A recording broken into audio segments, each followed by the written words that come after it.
The Vortex Viper PST Gen 2 1:6 second focal plane LPVO needs no introduction. For a very long time, this thing has been the go-to for many people looking to get a great 1:6 second focal plane LPVO experience without breaking the bank. Typically, these can be found with Vortex's cantilever permanent attached mount for about $500, and more recently, I've seen these go without the mount for low to mid 400s. That price point puts this LPVO on a very obtainable price point for many people out there. The battle scars on this LPVO are because this thing has been used and abused for a number of years. One of my Patreon providers had this on his primary go-to service rifle, beat the ever-loving crap out of it, and only upgraded it because he wanted something a little bit lighter, which is par for the course. He started running an offset red dot with it, and it just became a little bit too heavy. He opted for a Trijicon Credo HX 1:6 second focal plane on my recommendation, and he absolutely loves it. But there's still one thing that the PST offers that even something like the Credo HX does not, and that is field of view and the view looking through it. Weight is probably the biggest thing for contention for the PST Gen 2. On my scale, it tops just over 23.6 ounces because probably that throw lever. Adding an ADM Recon, it's just over 31 ounces. Now, I don't have a Credo HX or a Stryker, but I do have the Primary Arms Nova with the same mount at 25.6 ounces. That's a difference of about 5.5 ounces. But to make that live for you, a brand new box of 40 grain 22 LR comes in just about an ounce heavier. So put that in your hand and figure out if you want that on your rifle or not. Some people actually look for a heavier scope to help mitigate recoil and gain a little bit more control, and others want things as lightweight as possible. Only you can truly figure out what you truly want. But with all that being said, let's get behind this thing and see if it still works as well as it did when I first got my hands on this many years ago. As the video progresses, we're going to be talking more and more about how well this scope compares against other optics in and around the same sort of price point. I've already done the comparison between this and the Primary Arms SLX Nova, and there's a couple of reasons why I would choose one over the other and vice versa. But ultimately, I would choose this over the Nova as a whole because it's just a better package. Pew pew pew. Not only that, it has a great track record. Pew pew pew. And it's got perhaps the best warranty Pew pew pew. in the entire business from Vortex. Not saying that Primary Arms doesn't have as good a warranty, but with Vortex, it always seems like it's a little bit more above and beyond compared to many other manufacturers. The best thing about this thing, however, is probably the glass. Despite the fact that this thing is getting old, it's probably around 10 years old at this point, it still manages to have a beautiful 1X. Very true to form as far as it being a true 1X, as well as having very low distortion. There's very little Pew. to no fisheye in this thing whatsoever, and it just gives you this really big sense of a view looking through it. Pew. It's very reminiscent of, like I've said numerous times, of the Razor HD, but at less than half the price.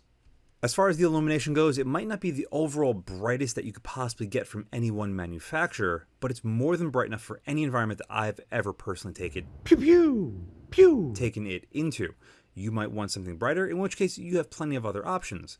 But the nice thing about this is the reticle is at least easy to pick up even without the illumination. So it's a pretty good mix of everything. I just wish that this reticle Pew pew pew. was fine-tuned a little bit more because it is a little, I wouldn't say confusing, but not as polished as a lot of others. Touching very briefly on the VMR2 reticle scene here in Mills, it's okay. It's serviceable. I like the post at 369 being nice and thick, and the one at 12 being a little bit thinner is perfectly fine. I do wish that they came a little bit closer to the center while still maintaining a higher level of thickness before they started tapering down, but that's again just my personal preference. Just like it's my personal preference to have something that's at least sort of kind of calibrated for a particular load. I'm a big fan of the P3TR found in the P4XI or even the Nova reticle. They just seem to be a little bit more polished than this. But reticles are very personal, like I always say, so if you like it and it works for you, fantastic. Illumination should work for just about everybody, and because this is a second focal plane, the glass isn't going to change worth a damn going from minimum to maximum. Keep in mind these are made in the Philippines, and most Filipino-made products of a scope variety, whether it's this or a rangefinder or, a spotting scope, are usually made very well.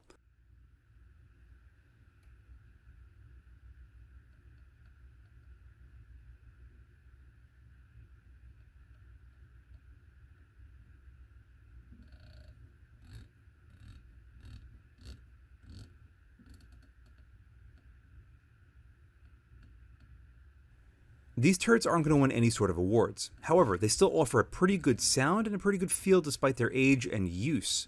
There are some better turrets out there, but really I don't think much better for the price. I was very curious to put this on my tracking rig and track it. Last time I did the tracking test on the PST Gen 2, I didn't have this good of a setup, and I didn't really get a very good result. It was more or less inconclusive. But I am delighted to say that despite the fact that this thing is, again, pretty beat up from its years of abuse, it's working great. Everything lines up basically as it should, and climbing all the way up to 10 mils, it's basically indistinguishable whether or not there's any sort of issues with it. It returned to zero perfectly fine and did it a couple of times after that, so it gets a clean bill of health. I want to get to the comparisons, so we're going to lightly touch on the distortion and overall image shift. There's very little distortion to this image. It's very flat, like I said, and at 1x is typically going to be where it's the worst. There is almost none, which is fantastic. As far as image shift, which you can clearly see demonstrated in front of us with the telephone lines at about 30 yards, there is a little bit to the top, but the rest of the image is pretty solid. This happens a lot, even in very high dollar LPVOs or other optics for that matter. It shows a tiny bit of magnification, but truth be told, it's so little that beyond 30 yards, it's really hard to pick up, especially when you're not in a very crowded area. But LPVOs you're supposed to use up and close. However, any sort of magnified optic is going to have some sort of shift like that when it's really close. If you haven't seen this versus the Nova video, I highly recommend you watch it because the Nova is a very good LPVO, but this has it in one key area, and that is going to be here. The image stability at, well, basically every magnification. But starting here at 6x, when we shift slightly off center, there's no drop in clarity to both the image itself and the reticle. I pull it back to 3x, and again we are gifted with a very similar performance, albeit with a slightly larger, more forgiving eyebox. The image and the reticle all stay true to form, and there's very little to no parallax shift, which is a treat to see. The trend continues right up to 1x, which is seen right here. With that level of performance, you'd expect the Eyebox to be quite good as well, and you'd be absolutely 100% right. At 1x, it gets about as good as you could possibly get from an LPVO. It is truly large and in charge. That sounds really cheesy when I actually hear myself say that. At 3x, we're gifted again with a very similar performance, albeit it is going to be smaller than it is at 1x. That's just the way optics work. And again, the same can be said at 6x. However, you can get behind this thing in a not so perfect sort of situation and position and still be able to use it quite efficiently. Overall, again, it is excellent. The light gathering capacity of this LPVO is also quite good. Take note of the ambient light outside and our target, which is going to be our 400-yard brick building, slowly increasing the magnification here to 6 in the falling light, and there is no drop in image brightness. That is huge. If you actually want to use this thing out at distance in falling light such as this, let's say you're using this for hunting, or it just got dark, or you're shooting a stage that just so happens to want to torture you and have you shoot in low light environments, this is an optic that's going to allow a lot of clarity and brightness to the glass at all times. Let's get into the comparison section by starting with the most expensive option, which is the $1,400 Sig Tango6T second focal plane. Of all the ones that we're going to be looking at today, this one actually has the smallest field of view at about 106.7 feet at 1x and 17.7 feet at 6x at 100 yards. Compare that to the PST's 112.5 feet and 18.8 feet, it is much larger. Not only that, the view through it is also larger on the PST. Keep in mind for all the crops that we're going to be taking a look at, they're all identical. So what you see is roughly what you're going to get when you get behind it in person. Apart from the 6T being the most expensive optic we're going to look at side by side, it's also the second heaviest, second only to the PST. The PST comes in around 23 or so ounces, whereas this 6T comes in around 21 ounces. So it's about 2 ounces lighter, but still significantly heavier than most other options that we're going to be taking a look at very soon. If I'm going to be critical about the 6T in any way, shape, or form, it's just that it's really expensive, but these are assembled in the USA. The glass clarity on them is very good, but for literally a third the price, so is the PST. Reticles are also fairly similar. They're both sort of standard reticles. You can get different reticle options with the 6T, but very few in the second focal plane variant. The colors, sharpness, and clarity are pretty even across these two scopes, however. So, what are you really getting other than the name of the scope itself and where it's manufactured? Not much. Next up on the comparison block is going to be the Delta Stryker HD. This is another 1 to 6 second focal plane LPVO that comes in around $850 and weighs about 5 to 6 ounces lighter, about 17.2 versus 23. Another thing between these two is going to be the field of view. Delta claims that it's got 116 feet at 1x and 19.3 feet at 6x at 100 meters. So if you subtract about 10% from that, it's actually a little bit better with the PST. Not only that, but just look at the views looking through them. Yes, the Delta has a very small exterior window looking through it, but as far as the image size itself, it is much larger on the PST. That is something that it's hard to really pick up in my videos, but when you get behind these two side by side, it is blatantly obvious. The Stryker HD performs quite similarly to the Credo HX, which we're going to be taking a look at next, and that is what the person that I got the PST off of went with, and he had the exact same experience. The PST just has a very large view through it, and it makes the experience, in my opinion, that much better, even if you see more of the scope body, which is something that I'm usually quite against. However, the Japanese-made Delta Stryker HD is absolutely wonderful to have in hand and use. It really is gorgeous. The Trijicon Credo HX second focal plane seen here is the exact same scope that was replacing the PST on my friend's gun. Just like the Delta Stryker HD, we have a very small view of the scope body when we look through it. However, the view through the scope is also significantly smaller than it looks on the PST.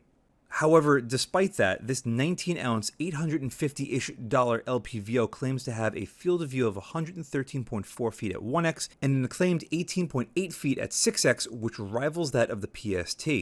Again, though, that field of view is kind of a moot point because the view looking through it is much smaller, and that is something that you absolutely will notice.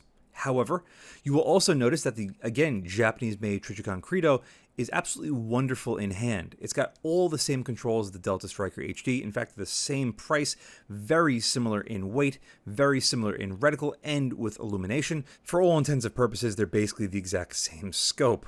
But the Credo HX is a truly wonderful scope to have in hand. I'm not saying the PST is any less, but you do notice the price difference once you start handling them. As far as the glass, the image quality, the brightness, and all that jazz, they're both very similar. Just like the Delta Stryker HD, though, you can't go wrong with either one of these. If your budget can only allow for one, you're not really missing out that much. Next up is the $1,000 Trijicon TR25. I figure I might as well put these back to back because why the hell not? I actually love the TR25. They are beautiful. They are a little bit heavy. They're almost 20 ounces. They're just over 19 ounces. And they are expensive. They're around $1,000. But you want to talk about something that you feel like you could pull off the scope and use to bludgeon somebody if you run out of ammunition. The TR25 is definitely one of those scopes. It feels like it is encased in granite, but yet it has a sense of elegance about it. If you don't like this reticle, don't worry, there is another one with a German number 4 post that I'm coming out with very soon, again by the same subscriber because he's a Trijicon whore, but I love him for it. The TR25 rivals the PST as far as view looking through it, if not even then some. Just look at the board at the bottom and at 3 o'clock. TR25 is actually larger. We also see less of the scope body. The only thing that I could say that is a disappointment is just the illumination. If you want it to be bright when you want it to be bright, you're not going to have that with tritium as opposed to with a battery-operated illumination like with everything else that we've seen so far. But the image quality, the sharpness, the clarity, and the experience of using a TR25 is truly sensational, but you pay for it. Next up is a step in the opposite direction. We're actually going down in budget to the $300-ish second focal plane StrikeEagle Gen 2. The acclaimed field of view on this is actually better than the PST, or so they claim, at 116.5 feet at 1x and 19.2 at 6x at 100 yards. I find that a little bit hard to believe. As you can see looking at the targets here, those targets are basically equally spaced, and we do see a little bit more with the PST. So sometimes numbers aren't everything, folks. Why am I including this here, however? Well, what happens if you don't have the budget of the PST? Is going a little bit less really going to be that much of a difference? Well, as far as the glass clarity, the Gen 2 second focal plane StrikeEagles are actually very, very good. I'd be really hard pressed to say that they might be almost identical. But I'm still going to give the edge to the PST just because the view looking through it is, again, much larger. I also prefer the reticle style of the PST, but again, that is a very personal choice. Illumination is brighter with the PST, but it's more than sufficient with the StrikeEagle. You don't need it to be super bright when you have a reticle of that size. However, the main thing that you're going to notice between these two is going to be just the overall fit, finish, and qualitative feel of the StrikeEagle, or rather, lack thereof. It's certainly fine for the price point, but it's definitely subpar compared to the PST. And last up is going to be a very short section with my still go-to LPVO, the P4XI from Steiner. This might only be a 1:4 as opposed to a 1:6, but the field of view on this is actually only acclaimed at about 110 feet at 1x, which I, again, don't agree. I actually think it's a little bit better, and 27.5 feet at 4x, which probably rivals that of what we see with the PST at 4x. However, the weight is definitely going to go in favor of the P4XI because it is the second lightest one by the acclaimed weight from the Delta, 17.2 ounces, versus 17.3 with the P4. However, the P4XI is much more expensive. This is $800. However, if you like the G2 reticle, you could find those for like $400 to $500. Stop it, Buttercup. My cat is destroying my carpet. If you like the G2 reticle, you can find them for much cheaper, but that's definitely not my cup of tea. I much prefer simple reticles like this, a duplex with this fine little section in the middle that you could use for drops and sometimes even ranging, and the P4 just wins it for me. We all know I picked the P4XI as my personal LPVO, but the PST Gen 2 is still a stellar option, especially if you're on a slightly lower budget or you want what it has to offer. Sometimes you might want the extra weight and you don't want to bump up to a Razer Gen 2. The PST is still something that you should absolutely consider if you're in the market for an LPVO. So, with that, thank you all very much for watching. And as always, see you again next time. And a huge thank you to my Patreon providers and my Subscribe Stars subscribers. Without you, this truly wouldn't be possible. If you'd like to support my channel but don't want to join either of those, I completely understand. But you could still help by using my affiliate links in the description below, and or like, share, and subscribe as always. Again, thank you very much.